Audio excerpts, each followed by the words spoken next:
नमस्कार, मैं शिवराम चौधरी स्वामी केशवानंद शिक्षण संस्थान की ऑनलाइन क्लासेज में आप सभी का स्वागत करता हूं। जैसा कि हमने पिछले वीडियो में कक्षा 6 इतिहास पुस्तक के तीसरे अध्याय का कुछ अध्ययन किया था और आज हम उसी अध्याय को आगे बढ़ाते हुए अध्ययन करते हैं। देखिए, हमने पढ़ा था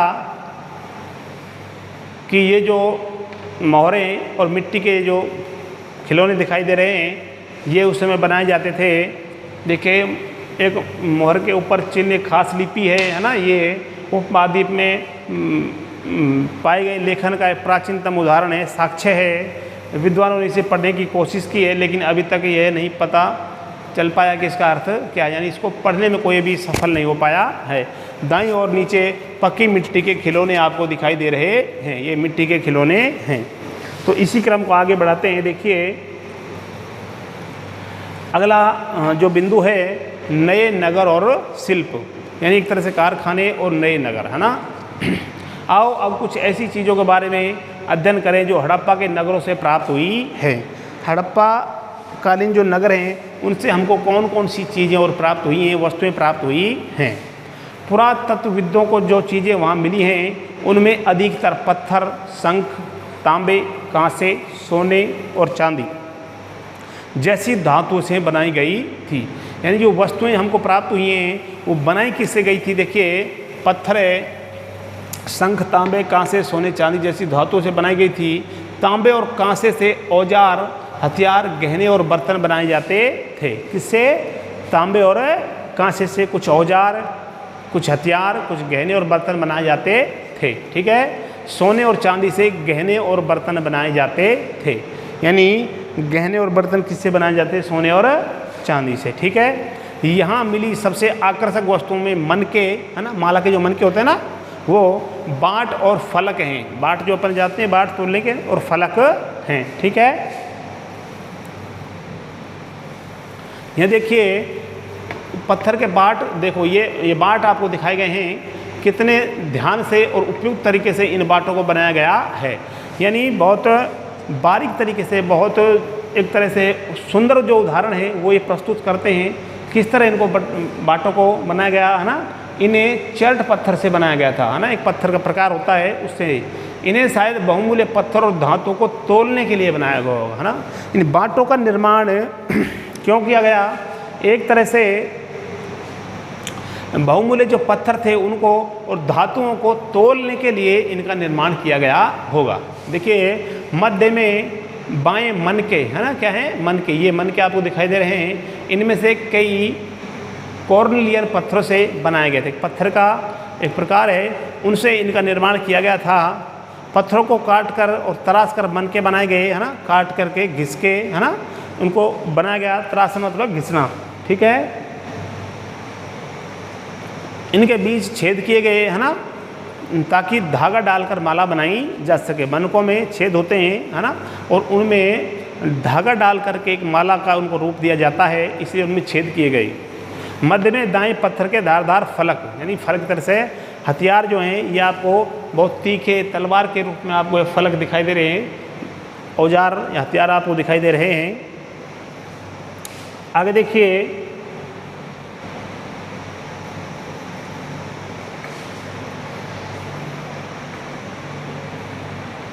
हड़प्पा सभ्यता के लोग पत्थर की मोहरें बनाते थे। इन आयताकार मोहरों पर सामान्यतः जानवरों के चित्र, पत्थर की क्या बनाते थे? मोहरें, और उन पर अंकन क्या किया जाता था? जानवरों के चित्रों का। ठीक है। हड़प्पा सभ्यता के लोग काले रंग से डिजाइन किए हुए खूबसूरत लाल मिट्टी के बर्तन बनाते थे। यानी मिट्टी के बर्तन बनाते थे, किसके? लाल मिट्टी के, है ना, और काले रंग से उन पर डिजाइन किया जाता था, चित्र वगैरह बनाए जाते थे। ठीक है। अध्याय 2 में तुमने जिन गांवों के बारे में पढ़ा था, अध्ययन किया था, वहाँ भी धातु का उपयोग होता था। क्या वे पत्थर के बाट बनाते थे? ऐसा सोचा गया है कि या क्या वो भी पत्थर के बाट बनाते थे। देखिए, संभवतः 700 साल पहले मेहरगढ़ में कपास की खेती होती थी। अनुमान लगाया जा रहा है कि कितने? 7000 साल पहले। कितने हजार? 7000 साल पहले मेहरगढ़ में कपास की खेती होती थी। मोहनजोदड़ो से कपड़े के टुकड़े के अवशेष हमको चांदी के एक फूलदान के ढक्कन तथा कुछ अन्य तांबे की वस्तुओं से चिपके हुए मिले हैं। यानी कुछ कपड़े के अवशेष हमको वहाँ से प्राप्त हुए हैं। कहाँ से? मोहनजोदड़ो से। पकी मिट्टी तथा फेयंस से बनी तकलियाँ सूत कताई का संकेत देती हैं। यानी कुछ ऐसे औजार वहाँ से मिले हैं, तकलियाँ वगैरह, इससे अनुमान लगाया जाता है कि यहाँ पर सूत कताई का काम भी होता था। ठीक है, आगे देखिए। इनमें से अधिकांश वस्तुओं का निर्माण विशेषज्ञों ने किया, है ना। किन्हें? वैज्ञानिक या विशेषज्ञ जिनको हम कह सकते हैं, उन्होंने इन वस्तुओं का निर्माण अधिकांश किया। विशेषज्ञ उसे कहते हैं जो किसी खास चीज़ को बनाने के लिए खास प्रशिक्षण लेता है। यानी उसमें उसने विशेषता, एक तरह से महारतता हासिल कर ली है। किसी भी वस्तु को बनाने में उसको क्या कहते हैं? विशेषज्ञ। एक तरह से वो ट्रेनिंग लेता है, प्रशिक्षण लेता है, उसकी जानकारी लेता है ना। पत्थर तराशना, यानी पत्थर को घिस करके, है ना, एक तरह से तैयार करना, उसको चमकाना, है ना, मन के चमकाना, या फिर मोहरों पर पच्चीकारी करना आदि, ये होता है ये होता है एक तरह से विशेषज्ञों का कार्य। ठीक है। प्रश्न 28 पर चित्र देखो कि मूर्ति का चेहरा कितने आकर्षक ढंग से बनाया गया है और इसकी दाढ़ी कितनी अच्छी तरह दर्शाई गई है। यह किसी विशेषज्ञ मूर्तिकार का ही काम हो सकता है। यानी चित्र दिखाया गया है 28 नंबर पेज पर, उसको हम देखते हैं। ये देखिए, ये आपको चित्र ये दिखाई दे रहा है। इसमें देखिए ये दाढ़ी जो इसकी बनाई गई है, देखिए कितने अच्छे ढंग से दाढ़ी को बनाया गया है, दर्शाया गया है। तो ये इसमें बताया गया है आपको मूर्ति का चेहरा कितने आकर्षक ढंग से बनाया गया है और उसकी दाढ़ी कितनी अच्छी तरह दर्शाई गई है। यह किसी विशेषज्ञ मूर्तिकार का ही काम हो सकता है। यानी बहुत दक्ष जो कलाकार होते हैं, निपुण जो कलाकार होते हैं ना, उसका यह कार्य हमको दिखाई दे सकता है। हर व्यक्ति विशेषज्ञ नहीं हो सकता था, यानी हर व्यक्ति हर काम में निपुण नहीं हो सकता था, कलाकार नहीं हो सकता था, उसको उसमें विशेषता प्राप्त नहीं हो सकती थी।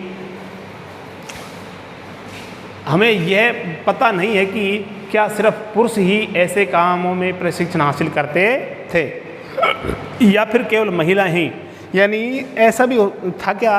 हो सकता है इन कामों में सिर्फ पुरुष ही महारत हासिल करते हो, है ना, इस तरह से वो विशेषज्ञ थे, या कुछ महिलाएं भी थी, या फिर वो दोनों थे, है ना, या फिर केवल महिला ही।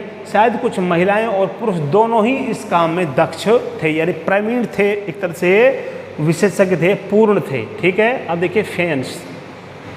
पत्थर और शंख प्राकृतिक तौर पर पाए जाते हैं, लेकिन फेयंस को कृत्रिम रूप से तैयार किया जाता है।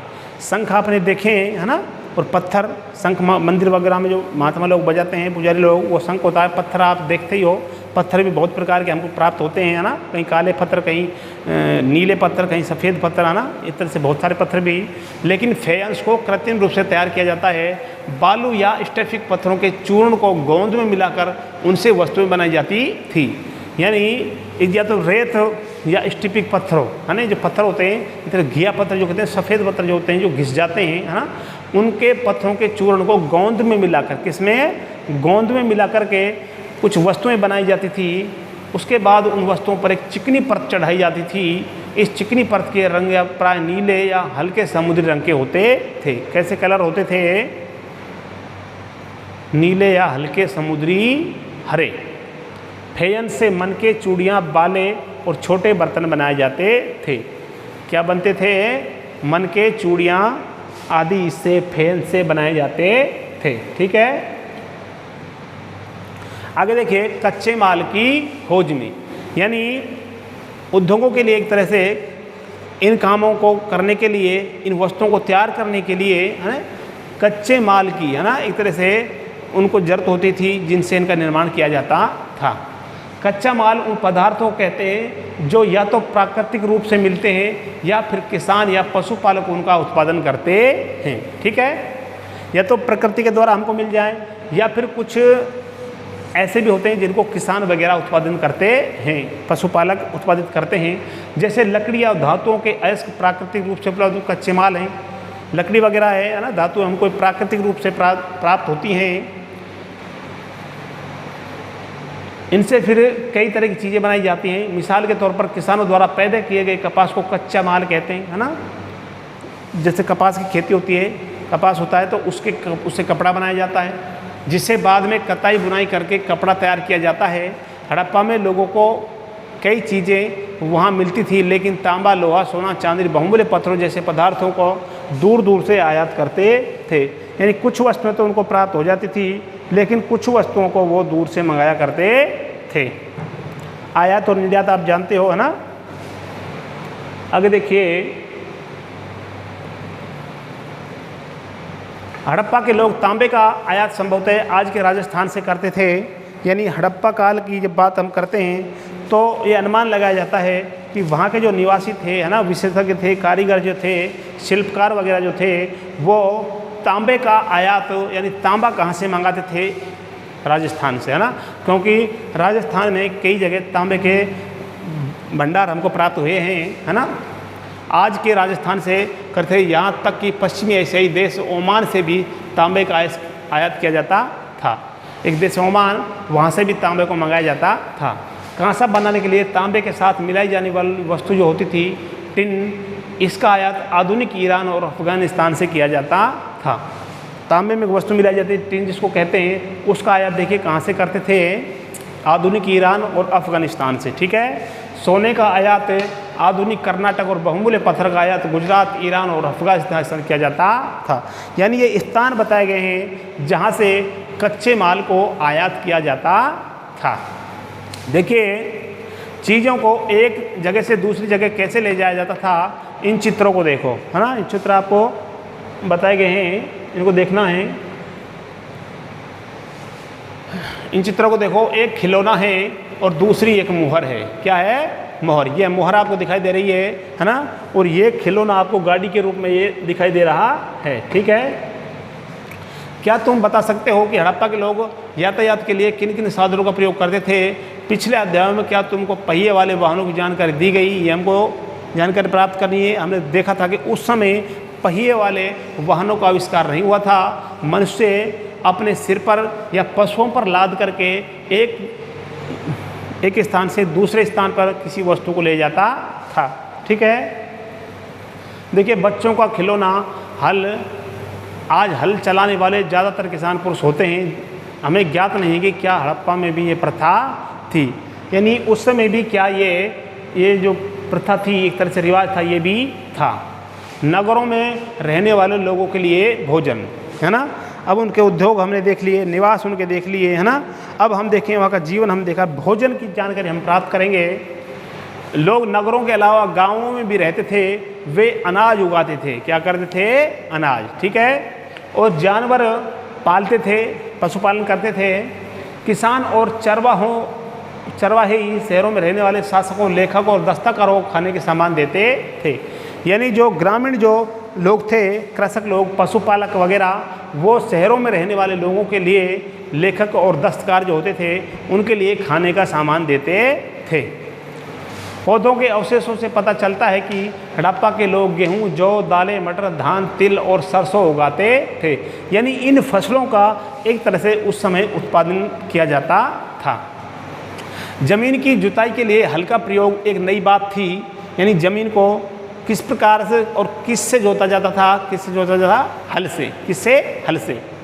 हड़प्पा काल के हल तो नहीं बच पाए हैं, क्योंकि प्राय लकड़ी से बनाए जाते थे। यानी उस समय हल का निर्माण किससे किया जाता था? लकड़ी से, ठीक है। क्योंकि प्राय लकड़ी से बनाए जाते हैं, लेकिन हल के आकार के खिलौने हमें मिले हैं। यानी खिलौनों को भी कुछ हल के रूप में बनाया गया है ना, एक तरह से उनको प्रतीक चिन्ह बनाए गए, वो हमको प्राप्त होते हैं। इस क्षेत्र में बारिश कम होती है, इसलिए सिंचाई के लिए लोगों ने कुछ तरीके अपनाए होंगे। संभवतः पानी का संचय किया जाता होगा और ज़रूरत पड़ने पर उससे फसलों की सिंचाई की जाती होगी। यहाँ पर बरसात कम होती है, तो यहाँ के जो लोग थे उस सिंचाई करने के लिए क्या करते थे? जल का भंडारण कर लेते थे, एक तरह से, है ना। तालाब वगैरह बना करके जल को इकट्ठा कर लेते थे, जल का संचय करते थे, और ज़रूरत पड़ने पर उस जल का सिंचाई के रूप में काम लिया जाता था। हड़प्पा के लोग गाय, भैंस, भेड़ और बकरियां पालते थे। बस्तियों के आसपास तालाब और चारागाह होते थे। यानी ये पशु उनके द्वारा पाले जाते थे, और जो गांव थे, बस्तियां थी, उनके आसपास तालाब है ना, और चारागाह बड़े बड़े घास के मैदान भी होते थे। लेकिन सूखे महीनों में मवेशियों के झुंडों को चरा पानी की तलाश में दूर दूर तक ले जाते थे। जब मौसम परिवर्तन होता था, है ना, और सूखा जब मौसम आता था तो ये अपने पशुओं को, मवेशियों को चारे और पानी की तलाश में इधर उधर दूर दूर तक ले जाया करते थे। देखिए ये हल एक तरह से दिखाया गया है, ले जाता था। वो बेर जैसे फलों को इकट्ठा करते थे, मछलियाँ पकड़ते थे और हिरण जैसे जानवरों का शिकार भी करते थे। यानी ये काम उस समय मनुष्य का था। ठीक है, आगे देखते हैं हम गुजरात में हड़प्पा कालीन नगर का सूक्ष्म निरीक्षण। यानी गुजरात से हमको उस काल का, किस काल का, हड़प्पा काल का एक नगर हमको प्राप्त हुआ है। उसका सूक्ष्म निरीक्षण बारीकी से हम उसकी देखरेख करेंगे। देखिए कौन सा नगर है और क्या क्या हम जानकारी वहाँ से प्राप्त करेंगे। ठीक है, आगे देखिए इसमें गुजरात में हड़प्पा कालीन नगर का सूक्ष्म निरीक्षण। कच्छ के इलाकों में खदिर बेत के किनारे धोलावीरा नगर बसा था। यानी एक जगह है, वहाँ पर एक नगर का अवशेष हमको प्राप्त हुआ है। कच्छ की खाड़ी में क्या है, धोलावीरा, है ना। वहाँ साफ पानी मिलता था। पानी कैसा था, साफ, और ज़मीन उपजाऊ थी, यानी पैदा बहुत अधिक होती थी। जहाँ हड़प्पा सभ्यता के कई नगर दो भागों में विभक्त थे। यानी हड़प्पा सभ्यता के उस काल के जो नगर थे, दो भागों में उनको बनाया गया था। वही धोलावीरा नगर को 3 भागों में बांटा गया। कितने भागों में, 3 भागों में। इसके हर हिस्से के चारों ओर पत्थर की ऊंची ऊंची दीवारें बनाई गई। इसके अंदर जाने के लिए बड़े बड़े प्रवेश द्वार, है ना, जिनको मुख्य द्वार जो कहते हैं। इस नगर में एक खुला मैदान भी था जहां सार्वजनिक कार्यक्रम आयोजित किए जाते थे। यहाँ मिले कुछ अवशेषों में हड़प्पा लिपि के बड़े बड़े अक्षरों को पत्थरों में खुदा पाया गया है। इन अभिलेखों को संभवतः लकड़ी में जड़ा गया था। यह एक अनोखा अवशेष है क्योंकि आमतौर पर हड़प्पा के लेख मुहर जैसी छोटी वस्तु पर पाए जाते हैं। यानी यहाँ से जो लेख प्राप्त हुआ है हमको बड़े बड़े अक्षरों में, यह अनोखा है क्योंकि ज़्यादातर जो लेख होते थे छोटी छोटी मोहरों के रूप में हमको प्राप्त हुए हैं। ठीक है, गुजरात की खंबात की खाड़ी से मिलने वाली साबरमती जो नदी है कि एक उपनदी के किनारे बसा लोथल नगर ऐसे स्थान पर बसा था जहां कीमती पत्थर जैसा कच्चा माल आसानी से मिल जाता था। यानी धोलावीरा के बारे में हमने पढ़ा। और अगला देखिए नगर है गुजरात की खंबात की खाड़ी में मिलने वाली एक नदी है साबरमती, और उसकी एक उपनदी है, उसके किनारे एक नगर बसा मिला है जिसका नाम है लोथल। क्या है, लोथल नगर। ऐसा स्थान बसा है जहाँ कीमती पत्थर जैसा कच्चा माल, यानी बहुमूल्य जो पत्थर था, कीमती पत्थर, वो हमको यहाँ से प्राप्त होता था। यह पत्थर शंख और धातुओं से बनाई गई चीज़ों का एक महत्वपूर्ण केंद्र था। यहाँ पर जो ये पत्थरों से और शंखों से जो चीज़ें बनाई जाती थी उनका यह प्रमुख केंद्र था। इस नगर में एक भंडार गृह भी था। इस भंडार गृह से कई मोहरें और मुद्रांकनियाँ, मुहरबंदी गीली मिट्टी पर दबाने से बड़ी उनकी छाप मिली है। यानी यहाँ पर हमको कुछ मोहरें और मुद्राओं पर कुछ अंकन किया हमको प्राप्त होता है ना। आगे देखिए लोथल का बंदरगाह, यह बड़ा तालाब लोथल का बंदरगाह रहा होगा। यहाँ समुद्र के रास्ते आने वाली नावें रुकती थी। संभवतः यहाँ पर माल चढ़ाया और उतारा जाता होगा। एक तरह से ये आपको जो तालाब दिखाई दे रहा है ये बहुत बड़ा तालाब है और एक तरह से ये बंदरगाह रहा होगा ना। यहाँ पर बहुत सारे जहाज़ पानी के आते होंगे माल लेकर के और यहाँ से आयात और निर्यात किया जाता था। ठीक है, आगे देखिए यहाँ पर एक इमारत मिली है जहाँ संभवतः मनके बनाने का काम होता था। एक भवन हमको मिला है, वहाँ पर ये अनुमान लगाया जाता है कि हो सकता है शायद यहाँ पर मनके बनाए जाते थे या बनाए जाते थे। पत्थर के टुकड़े, अध बने मनके बनाने वाले उपकरण और तैयार मनके भी यहाँ मिले हैं। यानी इस प्रकार के बहुत सारे मनके हमको यहाँ पर प्राप्त हुए हैं। ठीक है, आगे देखिए मुद्रा, मुहर और मुद्रांकन या मोहरबंदी। मोहरों का प्रयोग सामान से भरे उन डिब्बों या थैलों को चिन्हित करने के लिए किया जाता होगा जिन्हें एक स्थान से दूसरे स्थान पर या दूसरी जगह भेजा जाता था। ये जो मोहर थे या मुद्रांकन जो था, एक तरह से इसका चिन्ह जो लगाने का जो कार्य था, ये कब किया जाता था? जब एक माल को एक स्थान से दूसरे स्थान पर डिब्बों या थैलों में भर करके भेजा जाता था तो उनके ऊपर ये मोहर लगाई जाती थी। ठीक है, मुहर की छाप को मुहरबंदी कहते हैं। ठीक है, अगर यह छाप टूटी हुई नहीं थी तो यह साबित हो जाता था कि सामान के साथ छेड़छाड़ नहीं हुई है। अगर ये मुहर या छाप टूटी हुई प्राप्त होती थी तो यह पता लगाया जाता कि इसके साथ रास्ते में छेड़छाड़ हुई है। आज भी मुहर का प्रयोग होता है, पता लगाओ मोहरों का उपयोग किस लिए किया जाता है। तो आज के वीडियो में इतना ही, अगले वीडियो में आपसे फिर मुलाकात होगी। तब तक के लिए नमस्कार, धन्यवाद।